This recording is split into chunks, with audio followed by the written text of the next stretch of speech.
Halo, assalamualaikum warahmatullahi wabarakatuh. Di sini di minggu kedua mata kuliah entry 1 saya akan menjelaskan dua topik ya teman-teman. Yang pertama channels dan yang kedua nanti customer relationship. Jadi kalau di sini kan kita masih bahas BMC ya, Business Model Canvas. Nah, BMC itu kan ada 9 blok. Kemarin minggu lalu sudah bahas ada blok customer segment sama value proposition.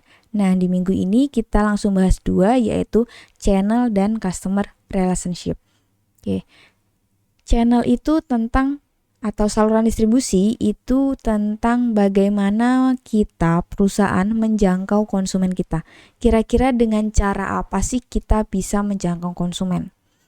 Dengan saluran apa? Bisa misalnya langsung atau kita itu jualannya itu dengan media sosial online gitu. Channel. Pengertian dari channel itu apa? Channel itu cara yang dilakukan perusahaan untuk komunikasi dan menjangkau segmen konsumennya. Contohnya gini, komunikasi. Komunikasinya dengan apa? Dalam artian gini, perusahaan teman-teman, anggaplah kalian itu punya bisnis baru. Bisnis baru itu kan otomatis belum punya pasar ya, atau belum punya belum punya pasar. Kalau misalnya belum punya pasar, gimana cara teman-teman itu berkomunikasi? Kalau misalnya kita belum pernah kenalan dengan orang, jangankan komunikasi, kita ibaratnya mau bersapa atau menemukan orang itu kan susah ya. Yang pertama berarti teman-teman harus tahu dulu kira-kira segmen teman-teman itu ketemunya di mana. Contohnya, kalau teman-teman mau bikin segmen untuk anak-anak, biasanya anak-anak itu kita ketemunya di mana? Oh, anak-anak itu banyaknya ngumpul di mungkin tempat les, sekolah, terus juga mungkin ada tempat pelatihan dan lainnya. Kita bisa ketemu anak-anak tuh di sana. Otomatis kita harus tahu dulu lokasinya. Oh, setelah tahu, biasanya anak-anak itu bisa kita lakukan komunikasi nih, itu lewat apa? Anak-anak sekarang main media sosial nggak? Main. Pakai media sosial apa? Kita harus cari tahu dulu. Oh, anak-anak zaman sekarang ini mereka mainnya itu Instagram sama TikTok. Nah, berarti kita harus membuat konten yang ada di Instagram dan TikTok. Tujuannya apa? Untuk berkomunikasi dengan anak-anak tadi.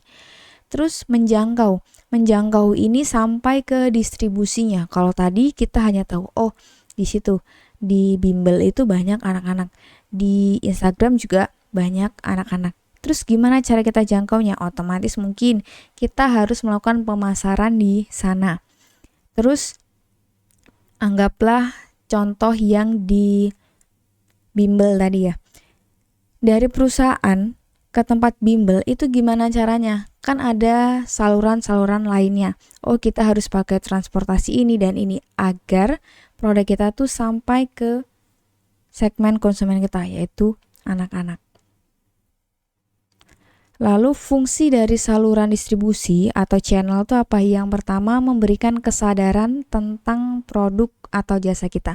Ibaratnya gini, teman-teman itu punya produk yang sama sekali belum pernah ada yang beli.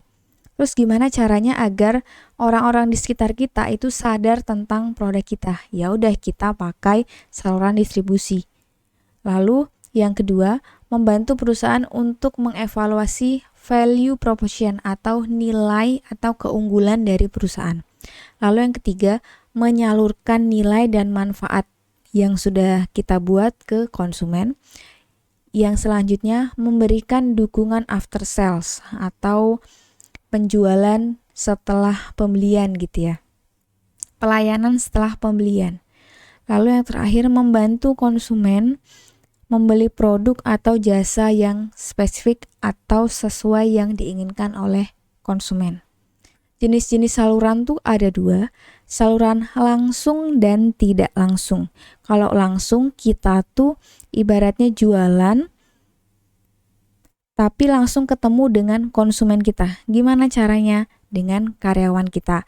Dengan kita tuh buka toko offline sendiri atau toko online, tapi kita sendiri ya misalnya yang mengelola, atau saluran distribusi sendiri. Kita bikin misalnya nih, kalau Shopee itu kan punya jasa pengiriman sendiri ya, Shopee Express, walaupun dia juga ada jasa pengiriman lainnya.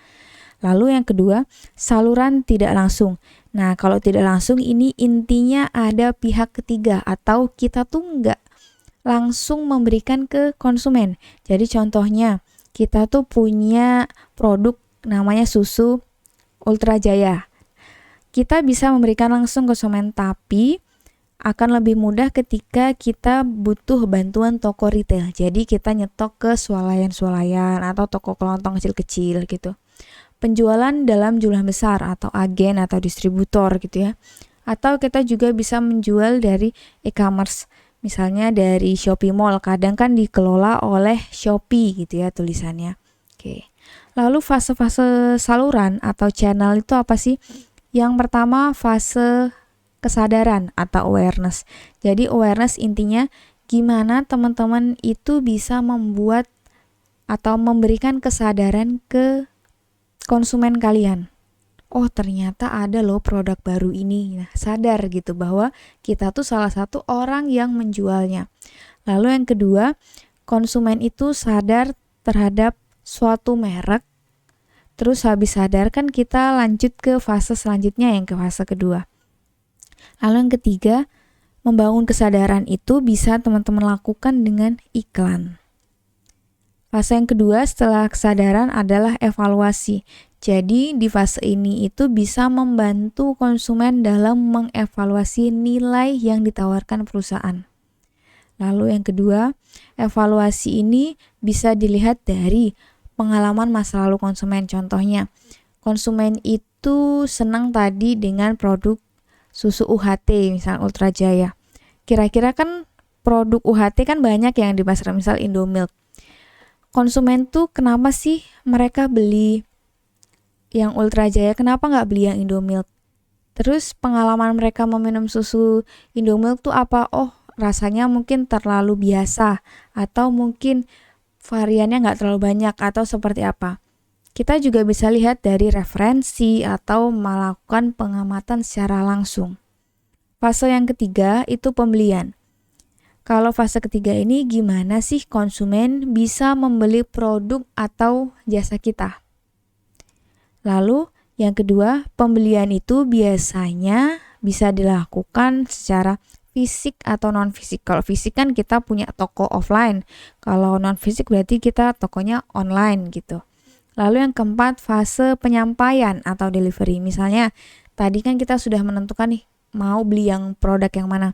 Nah, fase keempat ini perusahaan itu menyampaikan keuntungan dari produknya itu apa. Nilai-nilai unggul dari produknya itu apa. Lalu yang selanjutnya adalah perusahaan melakukan penyampaian produk itu bisa dilakukan secara langsung tadi atau melalui pihak ketiga. Tadi kita misal pakai bantuan retailer, ya swalayan, atau kita jualan sendiri. Lalu yang terakhir adalah purna jual atau after sales. Ini kita memberikan pelayanan kepada konsumen yang sudah pernah membeli produk kita gitu. Kita tanyai kira-kira feedbacknya itu apa dengan produk kita, ada kritik dan saran nggak sih untuk produk kita gitu. Biasanya layanan purna jual ini bisa mempertahankan konsumen. Contohnya gini, kalau teman-teman beli produk akan lebih senang ketika ditanya, Kak gimana pakai produk kita kemarin?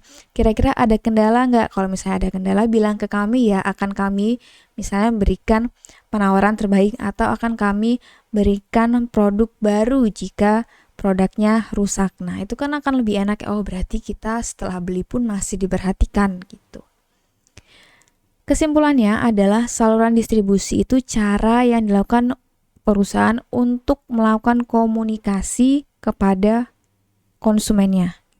Nah, pemilihan saluran distribusi itu disesuaikan juga dengan segmen konsumen. Jadi, nilai yang ditawarkan itu bisa tepat sasaran gitu. Ini untuk materi dari channel gitu ya. Kita langsung lanjut ke materi setelahnya yaitu value proposition. Maksudnya customer relationship. Nah, kalau channel itu teman-teman seperti mencari konsumen baru. Kalau customer relationship itu teman-teman seperti mempertahankan konsumen yang sudah ada. Akan lebih mudah ya ketika kita itu mempertahankan yang sudah ada. Jadi ditawari terus atau misal ditanyai atau seperti apa. Customer relationship itu menggambarkan jenis hubungan yang dibangun perusahaan terhadap segmennya gitu. Fungsinya apa sih kita tuh harus punya customer relationship? Yang pertama, akuisisi pelanggan. Nah, di sini kita bisa mengubah calon konsumen menjadi pelanggan yang aktual. Dalam artian gini, kira-kira orang yang bakal beli bisnis kita tuh siapa sih? Oh, orang A, B, C. Itu kan masih kira-kira, masih potensial. Nah, selanjutnya kita bikin gimana caranya agar orang yang kira-kira masih ragu-ragu dengan produk kita itu jadi beli. Tuh. Lalu yang kedua, fungsinya adalah mempertahankan pelanggan. Nah, di sini menjaga agar pelanggan itu tetap membeli produk kita dibandingkan produk yang lain. Lalu yang ketiga, meningkatkan penjualan. Jadi ini mendorong orang yang sudah pernah beli untuk membeli kembali. Biasanya kalau hubungan pelanggan atau customer relationship ini diterapkan atau dilakukan oleh suatu model bisnis yang dia itu sangat mempengaruhi pelanggan secara umum. Jadi kalau misalnya kita nggak pakai hal ini, pelanggan itu bisa pergi gitu. Terus kategori customer relationship itu apa? Yang pertama, teman-teman bisa memberikan bantuan personal. Namanya personal kan otomatis person to person ya. Jadi di sini ada kita tuh memberikan bantuan kepada konsumen secara langsung gitu. Jadi berinteraksi. Contohnya customer service yang ada di bank atau yang ada di kadang teller gitu ya. Itu kan interaksinya langsung konsumen ya. Tapi semua kegiatannya itu kan sama. Konsumen pasti akan ditanyai apa, misalnya tujuannya ke sini, masalahnya apa dan lainnya. Semua orang punya kesempatan yang sama. Lalu yang kedua adalah bantuan personal khusus. Di sini ada semacam hak istimewa terhadap konsumen tertentu. Contohnya, nasabah bank itu kan ada yang nasabah biasa dan nasabah prioritas. Nah, di sini nasabah prioritas. Nasabah prioritas bedanya apa dengan nasabah biasa? Oh, dari segi pelayanan. Mungkin dikasih sewaktu datang ya, nggak perlu antri, dikasih ruangan khusus, terus juga dikasih minuman dan lainnya. Gitu. Lalu yang ketiga adalah self-service. Di sini perusahaan itu tidak perlu berhubungan langsung dengan konsumen, tapi menyediakan sarananya. Jadi untuk membantu konsumen sendiri. Contohnya ini reminder. Pernah nggak teman-teman itu selesai melakukan servis motor, di bulan selanjutnya pasti akan dapat SMS untuk servis ulang. Biasanya ini di Ahas gitu ya. Kalau teman-teman punya motor yang ada Honda, pasti akan selalu dimintai untuk, Kak, ini sudah waktunya untuk memperbaiki kendaraan Anda atau untuk servis. Nah, itu maksudnya adalah self-service. Jadi kita yang tetap mengambil keputusan kita, tapi perusahaan itu memberikan sarana. Lalu yang keempat, layanan otomatis. Ini menggabungkan antara layanan personal, yang bantuan personal dengan self-service gitu. Lalu yang kelima, ini komunitas. Jadi kita sebagai perusahaan perlu membangun adanya komunitas dengan orang lain. Atau contohnya perusahaan mobil, anggaplah Avanza ya. Avanza itu kan pasti punya komunitas-komunitas tertentu untuk mobilnya. Nah, perusahaan akan lebih mudah ketika mereka itu langsung terjun ke komunitas dibandingkan harus menawarkan produk ke satu orang. Jadi misalnya, satu komunitas isinya 10 orang. Satu perusahaan dalam sekali menjelaskan itu bisa langsung dapat 10 orang. Bayangkan daripada perusahaan harus ngambil orang atau jelasin satu-satu, harus jelasin 10 kali untuk dapat 10 orang, mending kan dia datang ke komunitas, sekali jelasin langsung dapat 10 orang gitu. Yang terakhir adalah co-kreasi. Ini perusahaan dia itu menggabungkan atau melibatkan pelanggan untuk menciptakan nilai dari pelanggan itu sendiri. Contohnya aplikasi atau perusahaan Xiaomi. Perusahaan Xiaomi kan ada yang namanya Mi Fans ya kalau nggak salah. Nah, di Mi Fans itu fans bisa membuat berbagai macam misal tema atau yang lainnya. Jadi tema-tema yang dibuat oleh fans atau orang-orang yang ada di Xiaomi itu juga bisa digunakan oleh masyarakat luas gitu. Jadi perusahaan itu melibatkan konsumen sendiri untuk membuat, ibaratnya membantu untuk sedikit membuat produknya. Cukup sekian teman-teman untuk minggu ini. Jadi materi untuk UTS sampai di pertemuan 4 ini atau Customer Relationship. Sekian dari saya. Terima kasih. Wassalamualaikum warahmatullahi wabarakatuh.